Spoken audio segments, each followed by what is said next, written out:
What's up, everybody? Welcome to Dragonryders Media. I'm your host, Vincent, aka Dragonryder, baby. And today I got another hot one for you.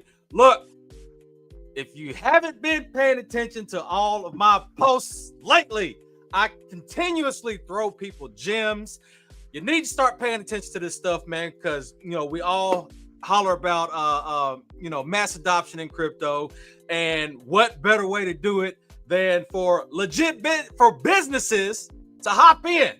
You know what I'm saying? I'm tired of seeing people throwing their money at garbage and scams and just shit that don't do nothing for nobody. So, it's awesome to see businesses entering this space, especially cannabis, man, because cannabis itself is a huge industry. Merging that with crypto, man, you ain't got. Hey, that's a win-win combination to me. So, with that being said, I want to introduce y'all to the team. This is Michigan Weedsters. We got Ryan, Rick, and Amy in the building. How you guys doing today? Good. Doing good, man. How are you? Appreciate you having us on. Yeah, absolutely. Well, like I say, man, it's nice to see. I kind of explained backstage. It's great to see businesses come into this space. We are always wanting to see. This is just the beginning, especially in the beginning of the bull run, where we are wanting to see more and more businesses entering the space, and it's good to see. It's good to see this. I'm so juiced. Plus, bro, you guys are killing it in the charts. Man, I'm telling you. So I think I started promoting you guys when you were around 22K market cap. And I seen earlier you are over 120K market cap. That is awesome. I mean, the growth is especially seeing steady growth over these past few days has been phenomenal to see, especially when there's a lot of other tokens that have come and gone within those few days.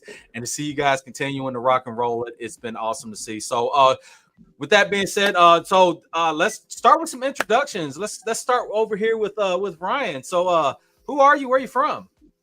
All right. For those that don't know, my name is Ryan. I've been in the cannabis activism side for 30-some years, 33 years at least. Cannabis was always very important to me, and it's a path that I followed, from the time I was about 16 when I first tried it. And I've been working towards everybody else's freedom ever since. So I come out of Waterford, Michigan, and I was lucky enough to join with Rick and Amy. That's awesome stuff, man. So let's head on down here to Rick. Who are you? Where are you from?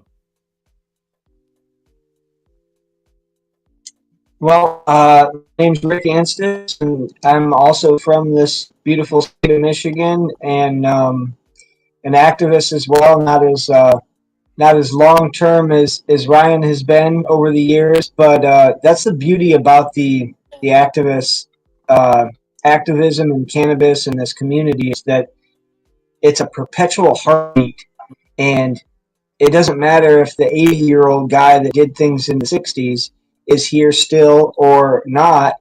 The perpetual heartbeat follows back down to the next one and the next one and the next generation, and it's done this like for generations in very organically. And I just feel blessed to be a part of this old and new wave of movement in this very important issue and conversation piece. Man, that's awesome stuff, man. And like I've been it's ever since I learned about you guys, man. I've been watching your websites and stuff, and seeing the growth that you guys have had, and the people that you've touched along the way. So until we get Amy back, let's hear a little bit about how Michigan Weedsters came to be. All right. Some of the history. So again, I've been doing this a long time. I had great teachers like Adam Brook, Chuck Ream, some of the old school guys that I met in Hash Bash back in 1987. They really showed me that cannabis was something that all culture, all community, all inclusive for everybody.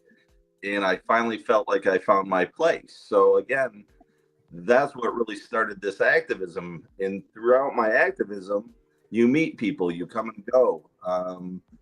We did one of the first radio shows in Michigan. We were broadcasting out of Detroit with the Michigan Medical Marijuana Show.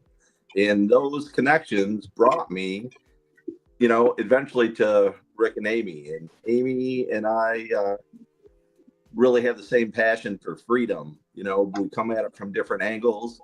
And one of our good friends, who was also named Rick Thompson, had a birthday yesterday. When we were working in Lansing, he told me that I had to meet Rick Antis. And he just made it very important and made that point numerous times that I needed to meet this gentleman because he felt, there would be a connection there. And there was. And, that was one of the great things that he did. So we all came together fighting the House bill, the Caregiver Safety Act. And that really, we didn't know it at the time, but that was the beginning of the Weedsters. Okay. It's the same group since then working together to fight for everybody's rights and freedom and to make sure we don't lose what was gained.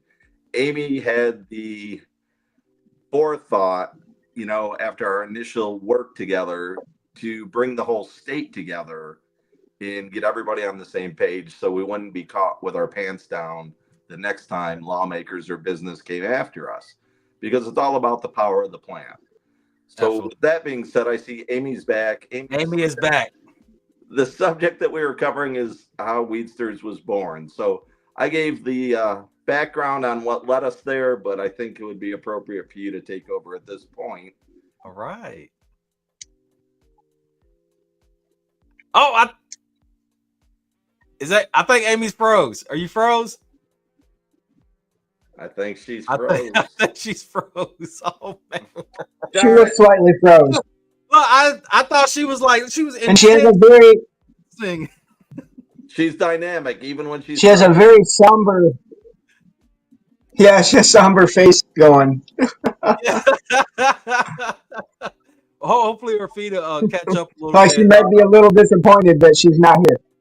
Yeah, so but so before we let her take over, so kind of explain what is a hash bash. Okay, so Hash Bash, it's one of the greatest free cannabis rallies in the world, not just the United States, in the world. There was a gentleman out of Detroit named John Sinclair. Any of our poetry lovers, music lovers, old school, just lovers of art would know of John Sinclair, and some may not. But the gentleman was caught in Detroit with 2 joints in his own home. And he was sentenced to 10 years. What? And this story was in the newspaper, and it just so happens that John Lennon and Yoko Ono were in Ann Arbor to perform at Chrysler Arena. And they read in the paper about John Sinclair and his judgment for 10 years for these 2 joints. And John Lennon said, "No way, this can't stand." Yeah. And his wife, Lenny Sinclair, reached out to them when she found out they had interest, and thus the Hash Bash was born. John Lennon, Yoko Ono, Lenny Sinclair, and a whole group gathered on the Diag University property to protest this judgment. That is fire. What? So yeah, it's quite a great story because it's real. The fact that you have John Lennon, one of the Beatles, a part of Michigan root cannabis history. Yeah. And side note, the city of Ann Arbor at that time had a $5 fine up to an ounce of cannabis. They had the most liberal cannabis law in the United States at that time. And that had carried through to even currently. It did go up to $25 in the mid-90s, but it was only $25 ounce. Yeah. And that was still when there was no such thing as medical cards or what we have under the rec law. So Ann Arbor has been a very unique spot in history with cannabis. Okay. So I mean, with that, I know there's a bunch of legalities and stuff that you got that had to be hurt or legal hurdles that had to be jumped over, man. So I mean, do you guys have like a full on legal team? Did you do some of the due diligence yourself as and acquire the information to fight fight the power, so to speak? So again, Weedsters is in the position to come after the laws had been written. Again, Okay. we had passed the Medical Marijuana Act of 2008, which was actually implemented in 2009. However, the vote did happen in 8. Yeah. With that implementation, that was actually grassroots hard work of cannabis lovers with some funding from a little bit of out-of-state money out of Ohio. There was a union, the nurses union, that gave some money because, petitions drives take money. So, it was a rally at that point to get this medical through because they felt like it would be something that the citizens could slowly accept, and maybe it would open that door to a more free society and allowing recreational. And to have a Midwest state, you have to remember in 2008 what the map looked like nationwide. There was nothing really happening in the Midwest. So to get Michigan to be a cannabis state under the Medical Act really helped, or at least the Ohio people thought it would help their plight to get in. And Michigan was prime at that time, so they did help out a lot. So again, Michigan Weedsters came, much later. We're about what, Rick? Is an organization a year old, a little over a year? Yeah, officially, yeah.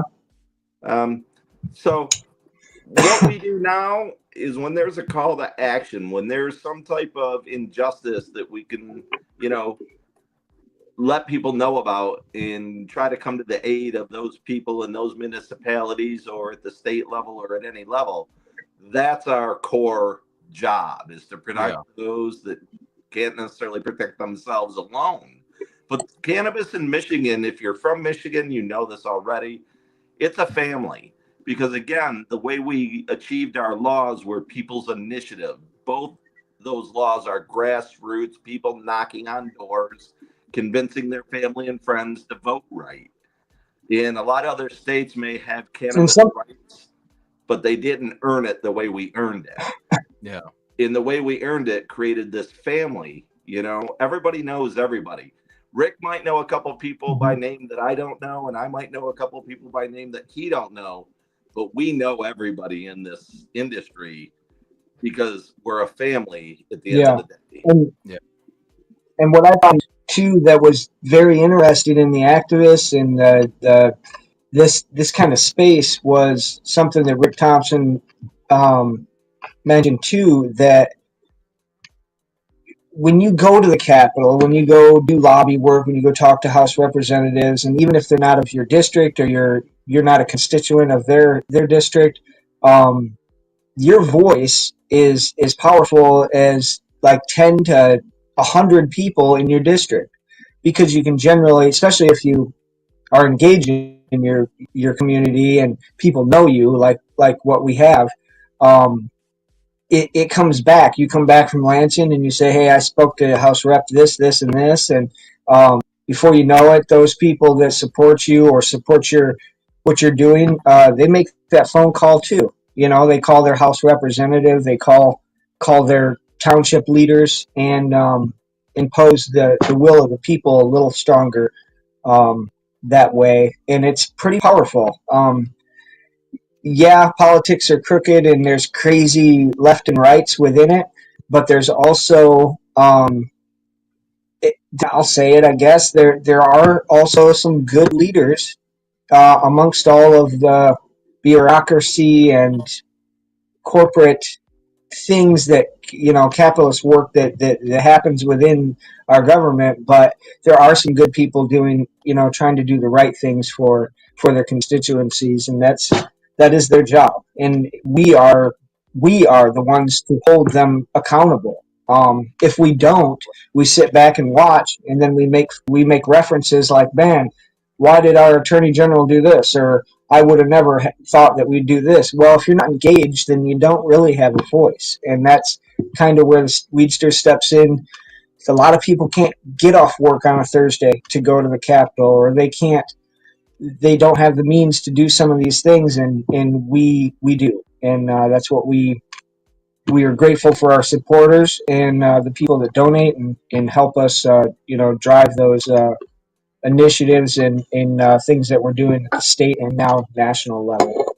Yeah, absolutely, man. And I know this has pretty much been a tough road as well, right? Because I mean, you go knocking on somebody's door and you're like, you can't just be like, hey, we want to legalize weed. Sign this petition. You know what I mean? I'm pretty sure there had to be some type of some type of education curve along the way to inform not just the public but these politicians as well, to say, hey, we're not just a bunch of potheads sitting around here wanting weed.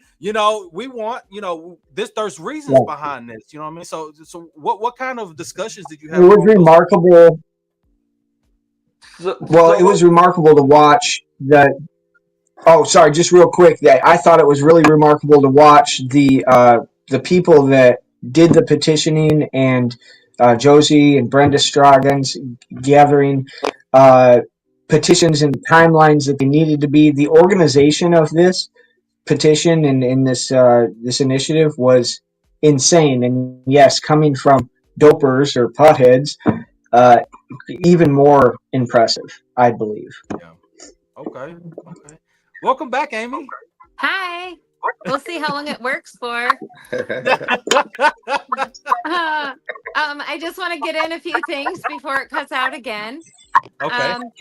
So I don't know if you guys had heard, but I originally had traced my hand on a piece of paper and divided the state into 26 different sections. They were coming at us at different townships. And so we started assigning people to state leaders, township leaders, and fighting back that way. And that's kind of how Michigan Weedsters originated. Okay. Yeah, I was trying to figure out who's mic because it was kind of double feeding. Yeah, is it still doing it? Amy Carter, turn your cellular off. Go internet only. Okay, I'll try.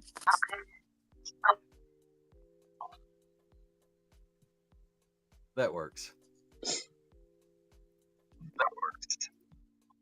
So real quick, I want to keep some type of flow. One of the most interesting things with dealing with lawmakers that I have learned is how little they know about cannabis, or how little they know about any particular law, because there is so many laws that nobody could know everything or anything about all of them. Yeah.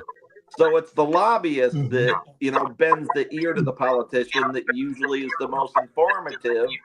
So you can't blame the politician that has no education on your subject matter unless you're there to educate them. And once you do that honestly,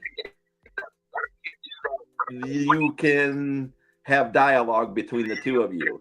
And if it's honest on both ends, most of the time our issues win, because again, it's about health of people, safety of people, and the plant is truly medicine.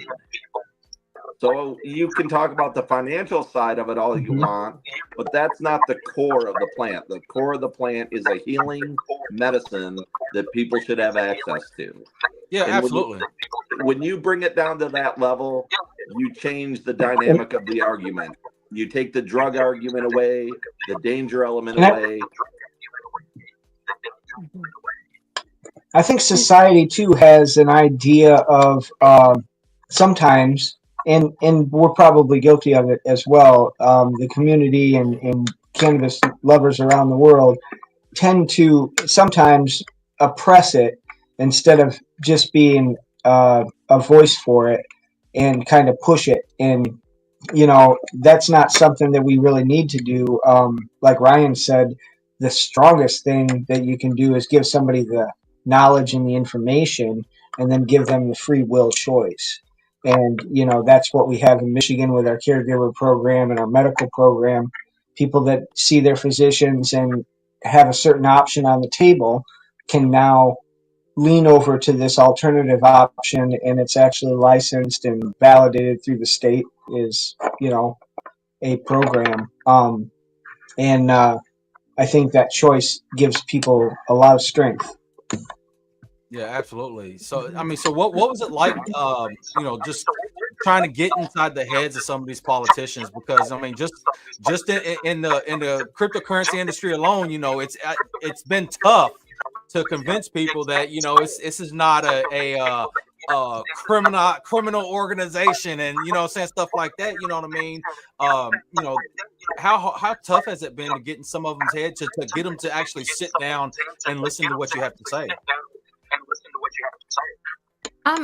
Honestly, kind of the loophole that we would use is if you find a constituent that's in that person's area, then we get right past the gatekeeper. So essentially, one thing I don't know if we've covered is since 1963, we've only had 14 voter initiated laws that have made it to the ballot. Out of those, only 8 of them have passed. 2 of those are cannabis laws. So the Mhm. people of Michigan fought really hard to put these laws into place, and it is like the one time in in legislative that like the people's voice does have power, which is why we put together Michigan Weedsters, because we worked really hard to get these laws into place, and we should not have to lose freedoms that we've already earned because Yeah. of corporate greed or uneducated lawmakers. So even though a lot of people in our state, they believe that like, well, it's legal, you know, there's nothing to fight for anymore. It is not the case. We have to continue to protect what we have, what we've earned, or they will easily take it away from us, as we've seen in 2021. And during that time, it was like I had finally found something for my son that truly helped him. And we had found that in 2016. He started medical marijuana when he was just 9, and in 2021 they tried to take it away, and I was like, wait a minute, I did not Wow. fight this hard to get this taken away. And so that's, you know, kind of what really pushed the passion of I don't ever want to feel like this again. And so I knew that we needed to rally and build our community strong, so that these well so-called educated, you know, lobbyist lawmakers, you know, they didn't take away things that Yeah. the everyday people we really need. So our goal is once we get to a certain mark in our bank account, we want to be able to go to Lansing, you know, to have 2 board members go once a week to Lansing. And we want to have members come out, 20 members come out. We'll go to see all of their lawmakers. We'll educate all their lawmakers, let them tell them what their success story is, what they, you know, live on a day to day because of cannabis. And be able to do that on a weekly basis. And right Yeah. now, you know, we just can't. We can't really afford to make that kind of commitment and that type of thing. So once, you know, these doors open up, we can be in Lansing and in their faces every week, representing the people by the people. Yeah, So and that's where crypto comes in, right? that is where crypto comes in. Yes. Yes. And we have big plans. Like there's so much opportunity with crypto, and it's perfect for what we do, because for the people that want to support us, our friends, family, or just Michiganders or anybody that supports what we're doing, instead of them just being like, hey, here's 20 bucks, you know, we believe in you. They can take that Yeah. 20 bucks, like buy yourself some tokens, you know, see where it goes. And so they're Yeah. still helping us out. And then it's giving them something back too. So we can all grow Absolutely. together. So I really like it. And we are identifying the businesses that support what we do and support our right to grow at home, because there's a lot of Michigan mom and pop businesses or caregivers entrepreneurs that, when they voted, they didn't vote to try to start a business and corporate greed come in and squash them out. No, they voted because they believe in the power of the plant and they want to go into business. So we support them 100%, and we want their support as well. So, corporate can stay out of Michigan. Don't play the same games here, because we're going to be ready. We're a family. We are a family. And then hopefully these businesses can start doing incentives, and they can start taking, cryptocurrency. So yeah, absolutely. I think. Yeah, and with Okay. I thought Rick was 300 and I don't know. I think it was. Oh, sorry. Yeah, I think it was 325,000 signatures is what we gathered with 10 million people in the state, and then for the recreational law, I believe it was the largest voting turnout in the state of Michigan that year. wow. So it's cannabis is a very powerful thing. Cryptocurrency. I know how you guys have been ostracized as well. Like you said, some of your bad players giving the whole industry in place a bad look because of their manipulative ways of operating, and that's not fair. And it certainly isn't when you're trying to speak to Congress or lawmakers to have them implement this as a working piece of currency, like like all the other things. I think it's one of the most innovative operative ways of currency there is. I mean, the lateral workings of crypto is insane. It's endless. Like there's nothing you can't do. It doesn't seem like you can implement these coins in different industries, different. You probably see it. I don't know a lot about it, but the gaming world, when they can buy different things for their characters or for the games they're playing, and doing that with a crypto currency. Let's get the whole world doing that. Let's go, everything have that ability. Absolutely.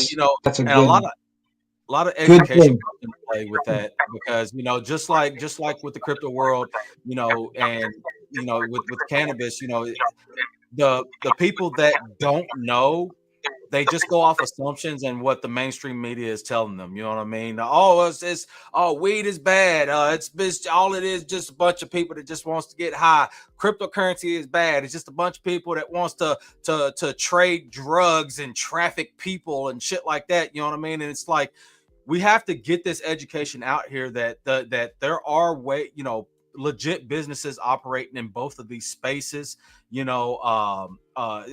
At the end of the day, it's always about education and educating others and continuing to get the word out. You know what I mean? Because like you said, anybody can start in this type of business, but operating legally, you know what I mean? And that's also with anybody that's wanting to start with in these businesses, is operating legally.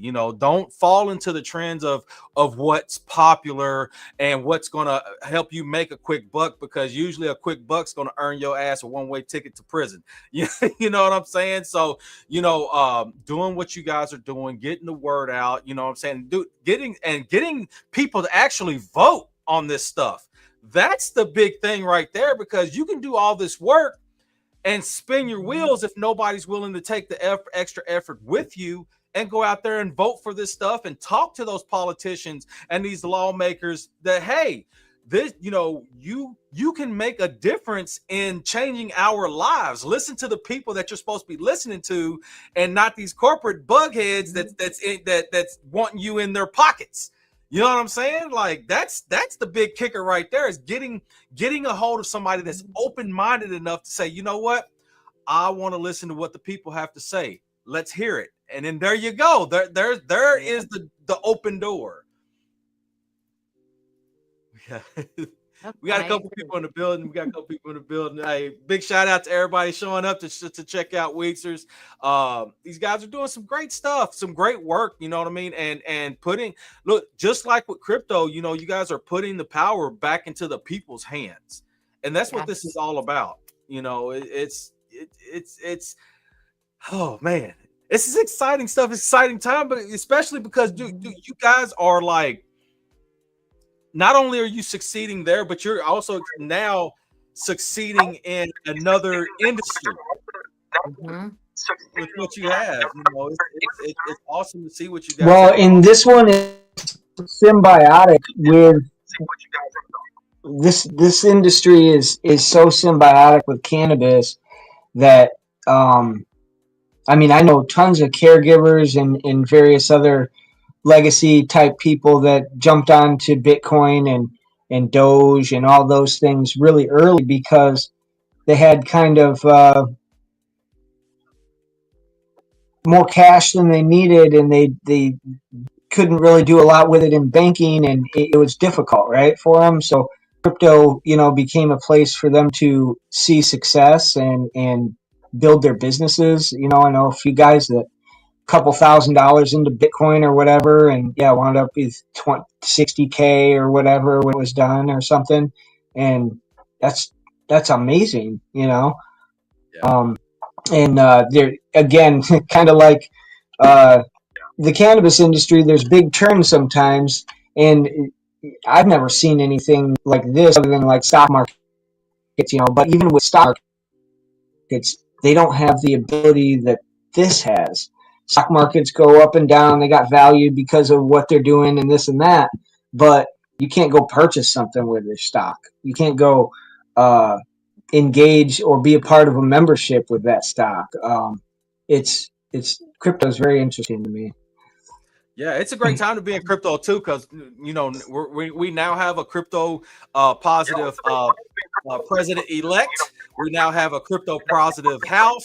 We have a crypto positive guy. I mean, it's all around a great time for businesses and not even just businesses, charities and you know so forth to be in the crypto, because you know we are now in the makings of literally this financial revolution that's literally going to change the way we operate as a world. You know what I'm saying? And I mean, a lot of people don't realize banks have already been using blockchain technology. You know, the hospital industry is already using blockchain technology. You know, this is a tech that's not going anywhere. So why not embrace it? You know, I mean, I talk to business leaders all the time, you know, from different industries to say, hey, you know what, this is a great opportunity for you to be able to get into cryptocurrency, and you know, you could market your product to a whole new group of people that don't know about your product. You could market your charity or whatever to a whole group of individuals that you know are very I would say in a sense are wanting to help each other, because that's what cryptocurrency is all about. It's supposed to be that peer-to-peer interaction, being able to help people out without that third-party government greed, you know, that's got a hand in it. You know, so if I was to give you $100 worth of crypto, you're going to get that $100 worth of crypto. Versus if I donate it to this industry, to this you know place that's accepting donations, by the time it gets to the actual foundation, it's done been broken up 50, 60 times, and that $100 done turned into 10. You know, and it's like, what, you know, having this option to you guys to help you achieve your goals. I'm all for it, man.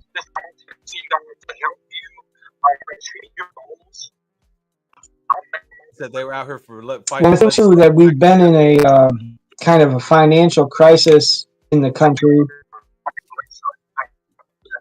and if we continue to create new spaces like this, and you know the economy can get on an upward swing, I think it can be a lot more easily accepted by various business. Yeah, absolutely. There's one thing, if it needs banking to down a little bit of distress, it's a little hard for them probably to reach out with a new idea. But if things are a little bit more of an upper swing, that's when that door opens up. You know. Absolutely. Absolutely. So once you guys, so what is your goal to really start to push you being able to help more in your industry?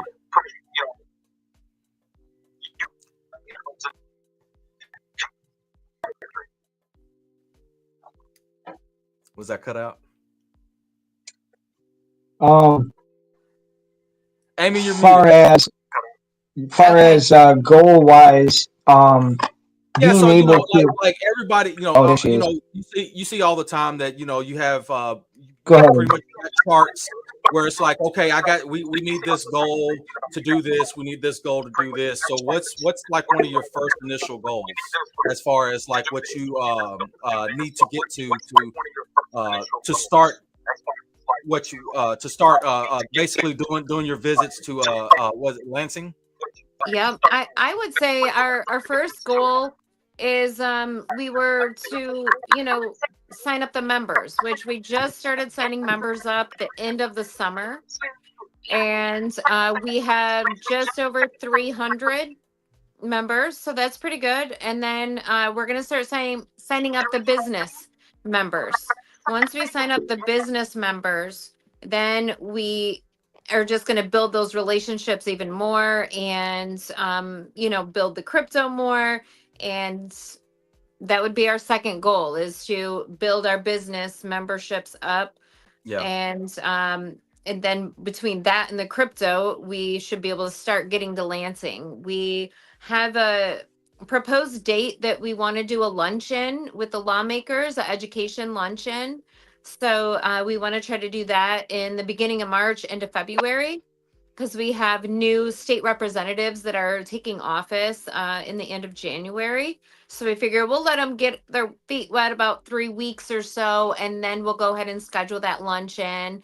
We're going to schedule a lobby day so we can go visit all 110 lawmakers and 38 senators to give them an invitation, and personally invite them to our luncheon, which typically a lot of the office staff will go, which is fine because as we've learned through the years, the office has a big influence on what the representative does. So most of the time, the office knows more about what's going on than, That's their spokesperson.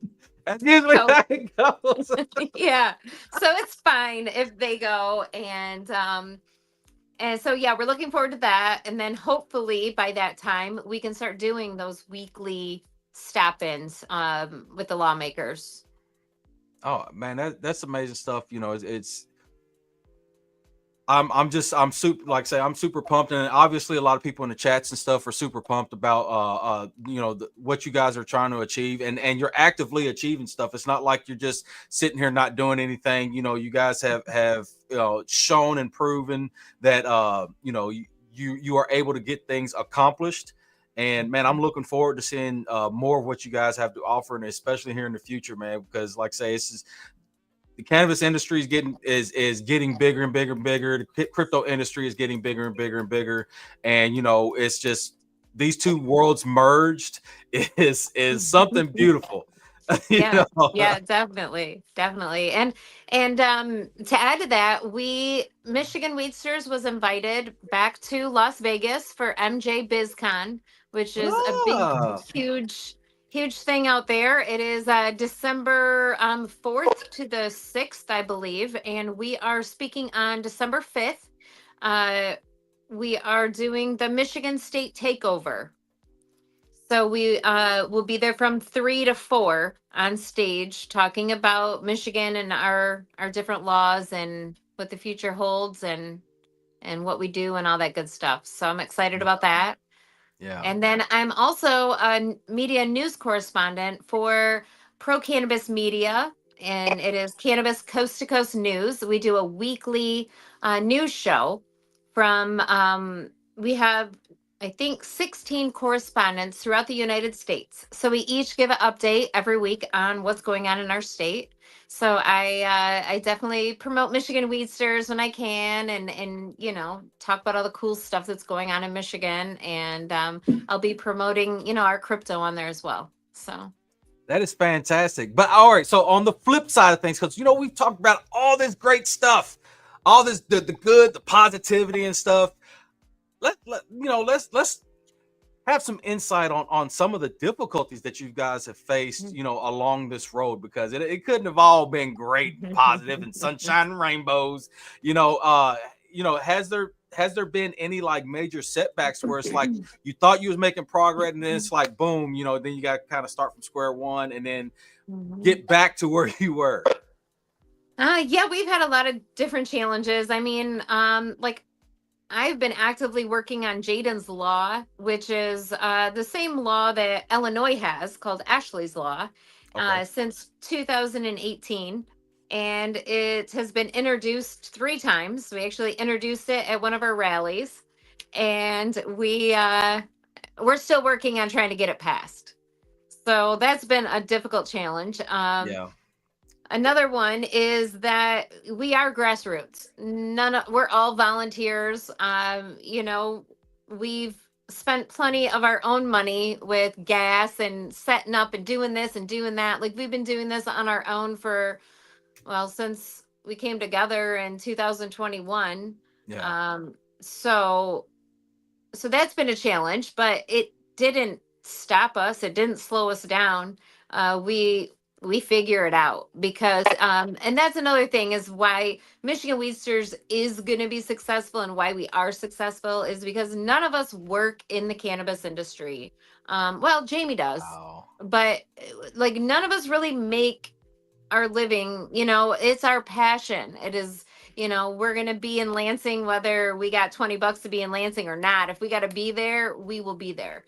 And that's how it's been since we started. So actually having funds to be able to do the things that we've already been doing is just going to take us that much further.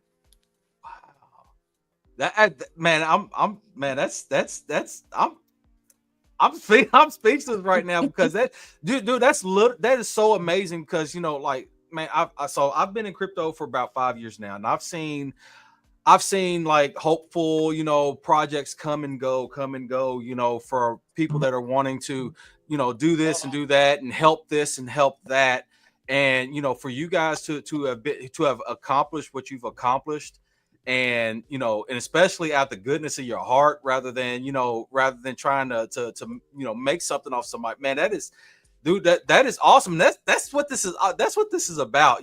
People helping people accomplishing things without without that selfish need to just be whatever you want to be. You know what I mean? It's like there's not that many selfless people out there in the world right now. I mean, there's a lot more nowadays. Because we've had a hard past few years, and but now we are starting to see there is a light at the end of the tunnel because people are starting to come together and help each other out and doing what's right for for everyone else, not just themselves. Because regardless of what people think, your decision may really would have an effect on somebody else. So us just being having some togetherness and open hearts to each other, man, it'll help make the world a lot easier place to live, in my opinion. I have to go back to family. Michigan being a family in the way that well, and I think that's a lot of the way that we operate. It was built into the initial medical marijuana act that everybody voted for because our system is unique. We had a caregiver patient system. So if you didn't have the ability to grow your own medicine, you searched out a caregiver, which built bonds and relationships over time. And that just reinforced that family effort. And Rick, I know, has given away hundreds of thousands of dollars worth of medicine to people over the years. And that is a number that's not a fictitious number. That's a real number that was just handed over to people that needed medicine.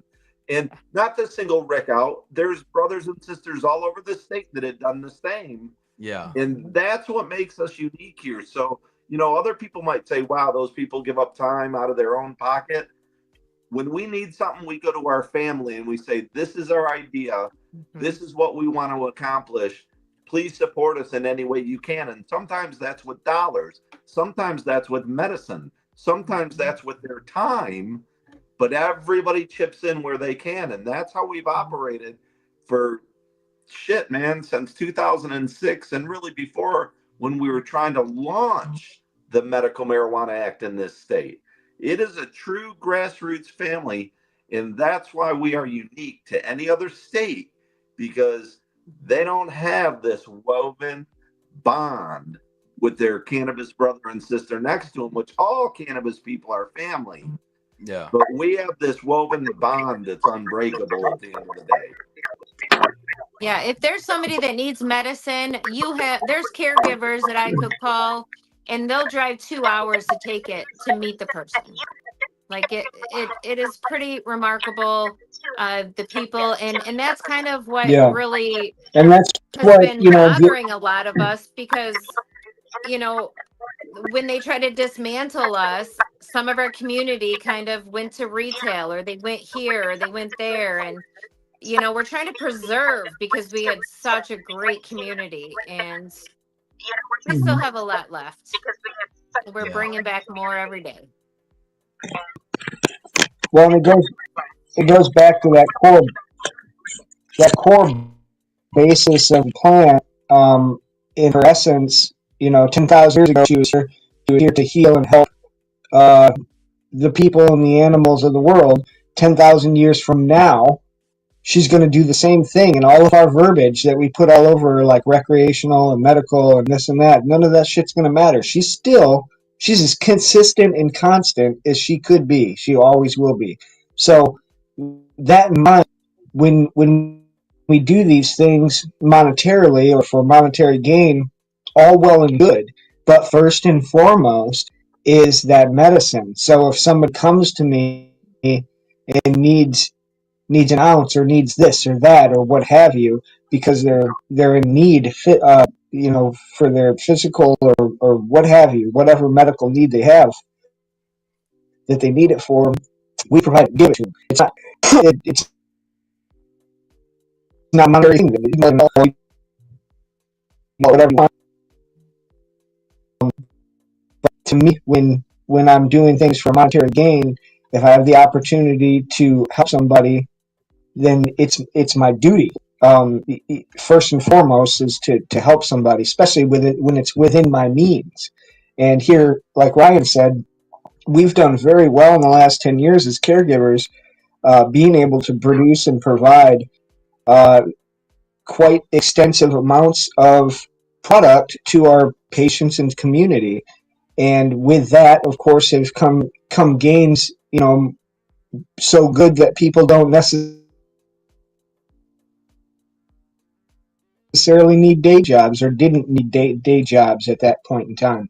So again, when doing that good, a sixth patient or seventh patient comes to you, you can't legally take them, but you can give them something to help them get to their next place where they need to be. So it's definitely different. Like you said, it's a family thing.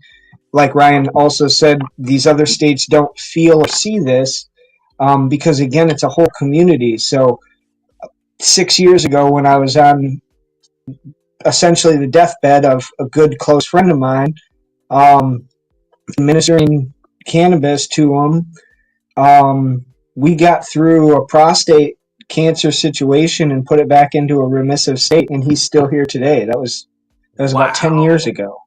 And that's prostate cancer. I'm not, prostate cancer.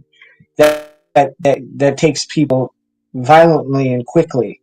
And again, that's where the science needs to get there to help us understand why those things happen, but they do happen. And we've been a part of that. And it's just different. It's different than just talking about cannabis. When you have somebody or their family feel and say that you did something or what you provided as a vessel saved their family member or that person's life, and it did, and you know it. I can't even explain that feeling, and I've done it numerous times. Wow. And it's beautiful. It's beautiful to be able to do that. Yeah, man. But that's also why we're winning. It, again, all the recreational shit, it's all hoopla. Yeah. So. Absolutely, man. It's amazing, man. I hear stories all the time of people getting off of the big pharma, medicine, train and getting on some natural remedies and coming out better than they was when they went in. So it's it's always great to hear a success story when it comes to the healing with natural medicines, man. And the more people are hearing of this, the more that more people will accept it. You know what I mean? And to get rid of that big giant that just wants to keep us on for they don't want to heal us. They don't want to heal you. Just put it out there, y'all. Hospitals don't want to heal. They ain't in it to heal you. Yeah. Well, and another thing, I remember you were saying some of the things that we kind of faced as a caregiver. One thing that is personal was these doctors and big pharma. So I have patients that's coming to me wanting to understand this alternative option, and then slowly realizing that their doctors are just playing games with them and lying to them. And I had one situation where the doctor gave a chemo pill, and the patient refused to take that chemo pill for 60 days and chose an oil that I made. And when he went back to his doctor, obviously the numbers in the scans were way down, and so that he was basically claimed a risk to that person's cancer, and was very excited. He's like, "Oh, well, the pills that I gave you really, really worked." And that patient set those pills on his desk in front of him and told him I didn't take one of them. I took RSO, I took oil, cannabis oil, and that's where I'm at today. And the doctor was livid, was mad at him, threw him out of the office, upset at him that he defiantly went against the doctor's orders. He wasn't ecstatic about the man not having cancer anymore. He was livid that he didn't take his death pill. And that's some of that stuff needs to be weeded out of our medical world. Absolutely, and more of those success stories need to be told. It's like I didn't know because about. In my opinion, it's murder. It's murder. Yeah, it is. Absolutely, it is. I didn't know about Dr. Sebi until about a few years ago, and him actually beating Big Pharma in court. And it's like, how come stories like this isn't being told everywhere? How come no one really knows about stories like that? And it's because it's hidden, because they don't want you to know that there are natural remedies out there. You don't have to take this pill.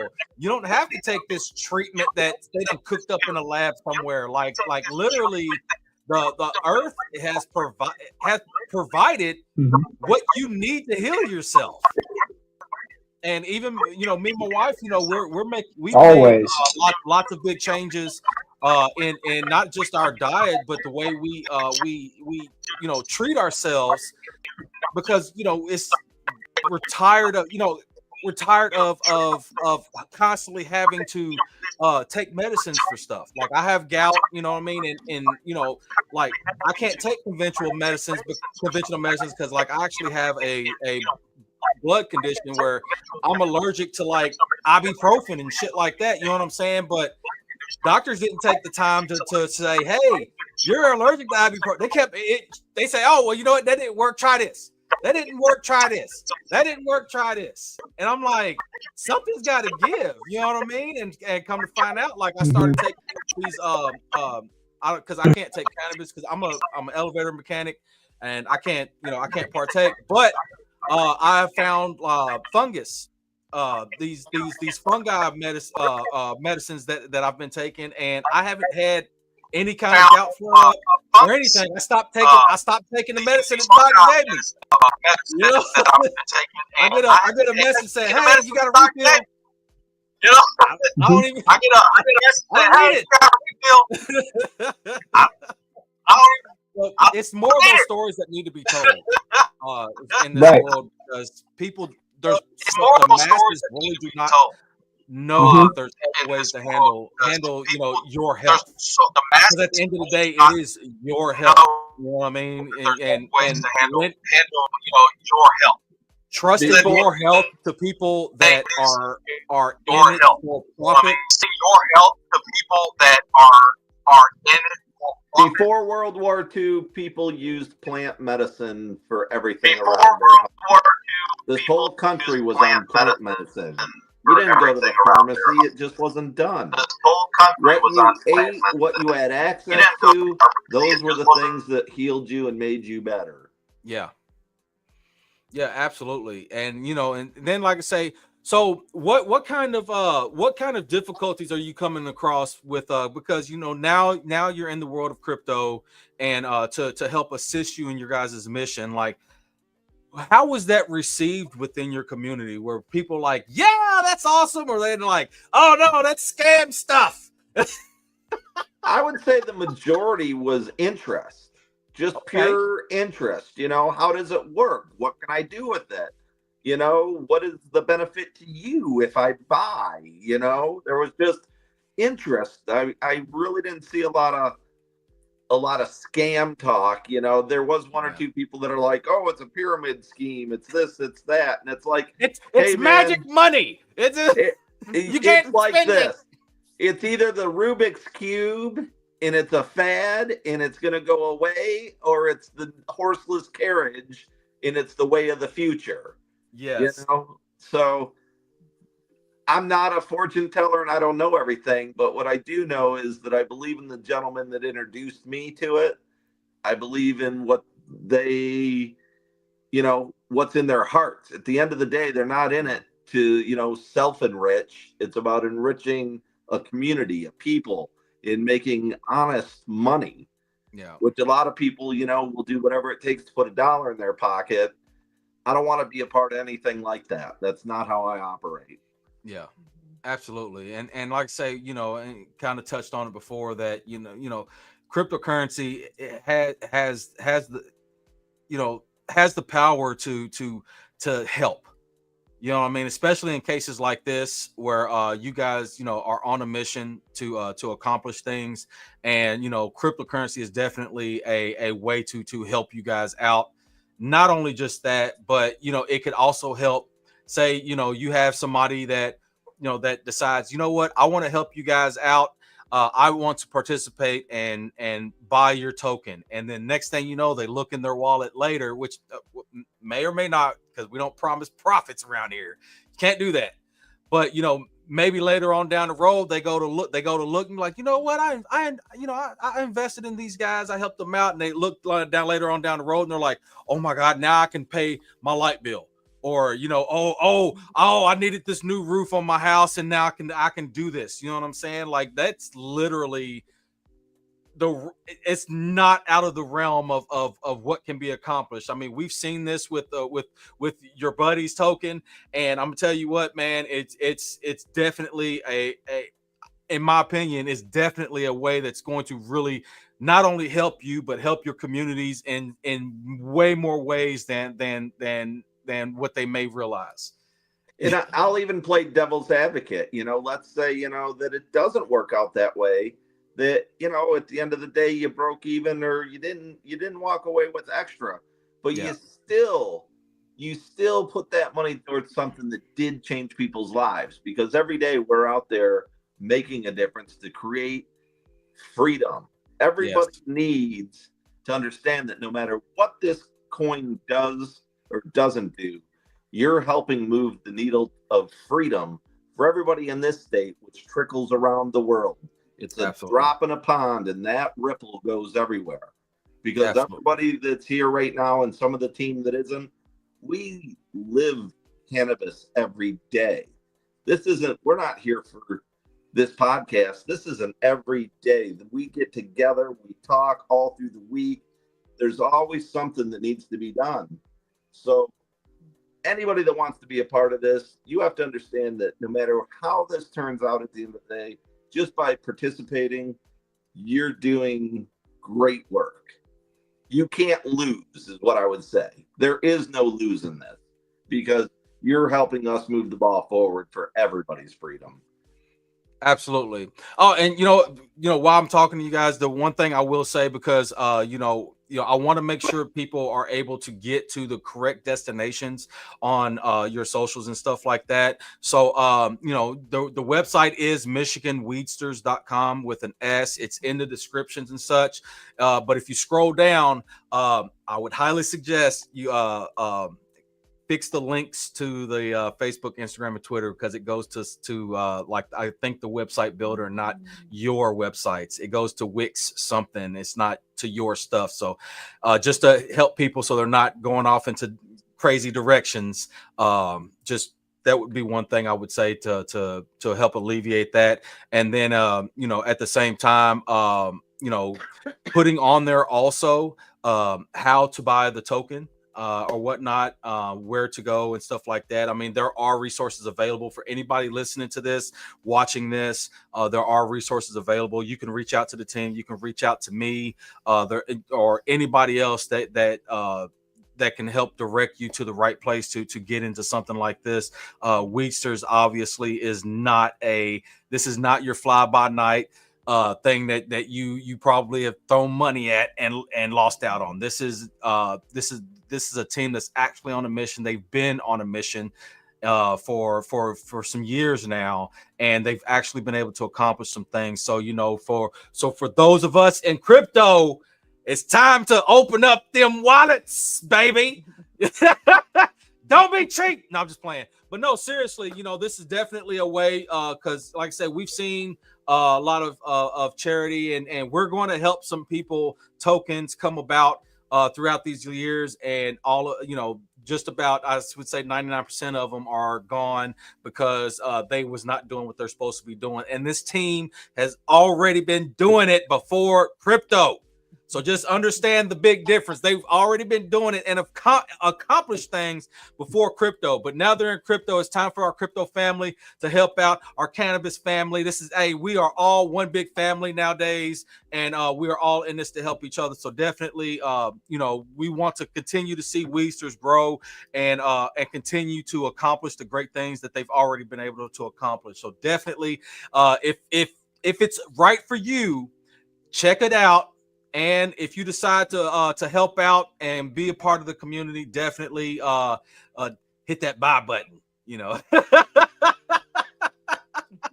But hey, look, I really appreciate you guys coming out and giving us the 411 and some of the backstory on how you got started and where you're going for the future. Like I say, I do have a big outlook for you guys, and continue doing the good work and fighting the good fight that you've been doing. Like I say, once again, for anyone that needs any information, definitely go to MichiganWeedsters.com, send them an email. You can go to Michigan Weedsters on Twitter and Facebook and stuff like that. Definitely reach out. And if you can't get a hold of anybody, definitely hit me up. I will direct you in the right. If I can't answer the questions myself, I'll definitely direct you to the right place to go to. Because like I say, everybody knows that that's been following me for a very long time.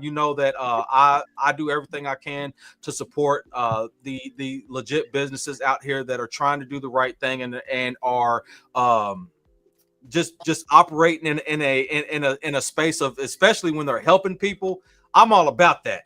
So like I say, once again, I really appreciate you guys for coming out. If you guys haven't already, if you haven't already at all, make sure you go to all their socials. Make sure you hit that like, follow, subscribe. Keep up with all of their all the new information that they have coming out as well. And also, if you haven't already, shoot me a follow, like, subscribe on all platforms if you would, please. And for those that missed a lot of this information, this will be posted on obviously all the video platforms, and it'll be posted on all the audio platforms for those of you that like to listen to podcasts on the go, iHeartRadio, all that, Spotify, all that good jazz and stuff. And with that being said, I really appreciate you guys.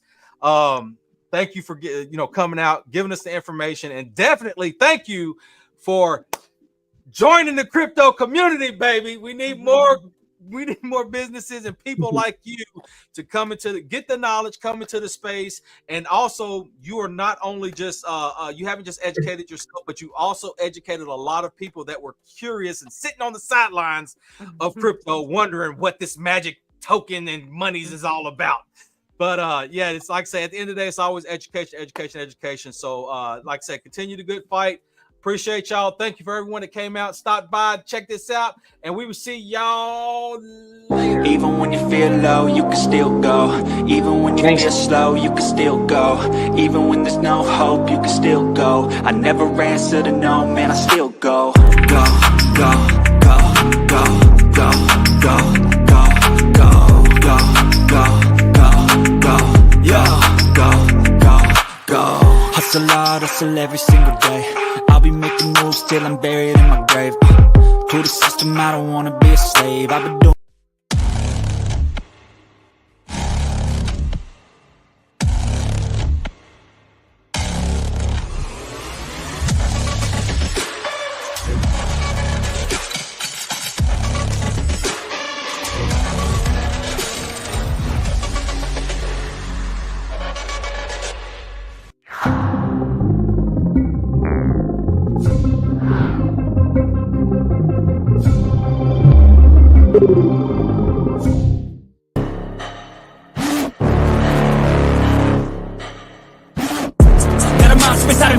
watch out if you acknowledge me's a road ahead of full prophecy to be the greatest beast the world has ever seen. I feed him every